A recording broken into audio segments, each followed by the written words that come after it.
ICT পরীক্ষা তোমাদের হয়তো অনেকের ভালো হয় নাই, অনেকে মনে করতেছে আইসিটি পরীক্ষাটা হয়তো যেরকম করে ভাবছিলা যে A+ পাওয়াটা ইজিয়ার হবে, তা না। তবে সবচেয়ে দুঃখের বিষয় এটাই, বুঝছো, যে আসলে আইসিটি কিন্তু কোনো ফার্স্ট পেপার সেকেন্ড পেপার এরকম কিন্তু কোনো ব্যাপার নাই, বুঝছো। একটা পরীক্ষা খারাপ হলে তোমার একটা সাবজেক্ট A+ গেল তো গেল। তো যাই হোক, এখন আইসিটি পরীক্ষা যেরকমই হয়ে থাকুক, এখন তোমার ফিজিক্স প্রিপারেশন নিয়ে নিছো, কালকে তোমাদের পরীক্ষা। তো এখন এই মুহূর্তে তুমি তো প্রিপারেশন নিয়েই রাখছো, এতদিন প্রিপারেশন নিছো। ফিজিক্স ফার্স্ট পেপার পরীক্ষাটা তোমার জন্য ইম্পর্টেন্ট, কারণ এই পরীক্ষার নাম্বারের উপর কিন্তু পরবর্তী তোমার অ্যাডমিশনে, বিশেষ করে ইঞ্জিনিয়ারিং যারা অ্যাসপারেন্ট ওদের জন্য তো খুবই ইম্পর্টেন্ট একটা নাম্বার বটেই, এবং অবশ্যই ইম্পর্টেন্ট নাম্বার ফিজিক্স ফার্স্ট পেপারটা, এবং সেকেন্ড পেপার অবশ্যই আছে। এখানে কিন্তু তুমি এক পেপার খারাপ হলে এক পেপার দিয়ে ব্যাক করতে পারবা। তো যাই হোক, তো এইখানে তুমি প্রিপারেশন নিয়ে রাখছো, তারপরে যদি বলি তোমার দুই একটা ছোটোখাটো ভুলের কারণে যদি ফিজিক্স ফার্স্ট পেপারে আইসিটির মতো ঘটনা না ঘটাতে চাও, তাহলে কয়েকটা জিনিস মাথায় রাখবা। হ্যাঁ, প্রথমতই বলবো যে তুমি জ্ঞানমূলক আর অনুধাবনমূলক প্রশ্নগুলো অবশ্যই পড়ে যাবা, সবগুলা চ্যাপ্টারের জন্য পড়তে হবে এই জিনিসটা, ঠিক আছে। ক খ সবগুলো চ্যাপ্টারের জন্য পড়তে হবে।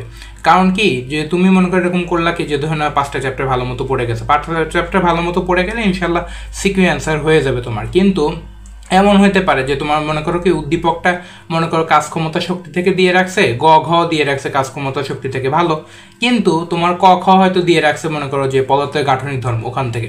তো তুমি ধরে নাও যে ওই চ্যাপ্টারটা ভালো মতো পড়ো নাই, বা ওখানকার ক খ ভালো মতো পড়ো নাই, তুমি পারবা না। তো এখনও যদি সময় তোমার হাতে থাকে, তুমি অবশ্যই আমি বলবো ক খটা ভালো মতো পড়ে যাও, কারণ মানুষের জন্য কিন্তু A+ মিস হওয়ার একটা বড় জায়গায়, কারণ এখানে 1 2 1 2 এরকম করে নাম্বার কিন্তু কাটতে কাটতে কাটতে কাটতে বড় নাম্বার কিন্তু চলে যায়। এখানে সাবধান থেকে অবশ্যই ভালো মতো করো। আর 5টা চ্যাপ্টার, যে কোনো 5টা চ্যাপ্টার তুমি যদি প্রিপারেশন নিয়ে থাকো তাহলে তো ভালো মতো হয়েই যাবে।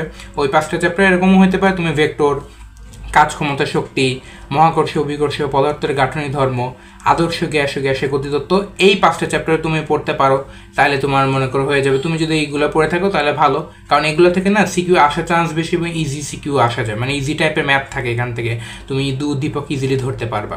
আর সাথে তুমি ব্যাকআপ চ্যাপ্টার হিসেবে পর্যাবৃত্ত গতি কিংবা পদার্থের গাঠনিক ধর্ম, এই 2টা চ্যাপ্টার যে কোনো একটা পড়তে পারো। তো ব্যাকআপ কেন বললাম, কারণ কি তুমি মনে করো কি যে বাই চান্স ওখান থেকে একটা কঠিন প্রশ্ন আসছে, তুমি পারতেছো না, তখন কিন্তু এইসব চ্যাপ্টার থেকে পড়লে ভালো আর কি, বুঝছো। এই জন্য তারপর ওখান থেকে আশা করা যায় ইনশাল্লাহ হয়ে যাবে। আর যদি কেউ এভাবে পড়ে যে ভেক্টর, নিউটনিয়ান বলবিদ্যা, কাজ শক্তি ক্ষমতা, মহাকর্ষীয় বিকর্ষীয়, আদর্শ গ্যাস গতিতত্ত্ব, এই 5টা চ্যাপ্টার যদি পড়ে আগেরগুলোর সাথে মিল না রাখে, তাও কিন্তু তার প্রিপারেশন ইনশাল্লাহ ভালো মতো হয়ে যাবে বলে আশা করা যায়। তো তোমার প্রিপারেশন তুমি নেওয়ার ক্ষেত্রে এই বিষয়গুলো আশা করি মাথায় রাখো। আর একটা কথা অবশ্যই মাথায় রাখবে, এমসিকিউ ক্ষেত্রে, এমসিকিউতে কিন্তু অনেক নাম্বার চলে যায়, তাই না। আইসিটিতে অনেকেরই অনেক নাম্বার চলে গেছে। তো এমসিকিউর ক্ষেত্রে মাথায় রাখবা যে তুমি যেগুলো পারবা সেগুলো প্রথম 10 মিনিটের মধ্যে শেষ করবা। আর একটা কথা, পরের 10 মিনিটের মধ্যে অবশ্যই কনফিউশনগুলো দাগাবা, মানে প্রথম 20 মিনিটের 10 মিনিট হবে হলো তুমি একবারে কনফিডেন্টলি যেগুলো পারবা সেগুলো, পরের 10 মিনিট তোমার কনফিউশনগুলো দাগাবা। তাহলে 20 মিনিটের মধ্যে আশা করা যায় 25টার মধ্যে তুমি 18 থেকে 20টা ইনশাল্লাহ দাগানো হয়ে যাবে। শেষে 5 মিনিটের জন্য কঠিনগুলো রাখবা, বড়গুলো রাখবা। আর এই 5 মিনিটের মধ্যে তুমি না পারা প্রশ্নগুলো দাগ দিবা, কারণ হলো কি তুমি এই সময়টা যদি না করো তাহলে তো এলোমেলো হয়ে যাবে। ফিজিক্সের ক্ষেত্রে একটা কথা স্পেশালি মাথায় রাখবা, তোমার কিছু জ্ঞানমূলক প্রশ্ন ইজিলি পারা যাবে, কিন্তু কিছু তোমার প্রশ্ন যেগুলো তুমি ক্যালকুলেট করে মিলাতে হয় সেগুলো একটু ভালো করে ক্যালকুলেশন করো, বুঝছো।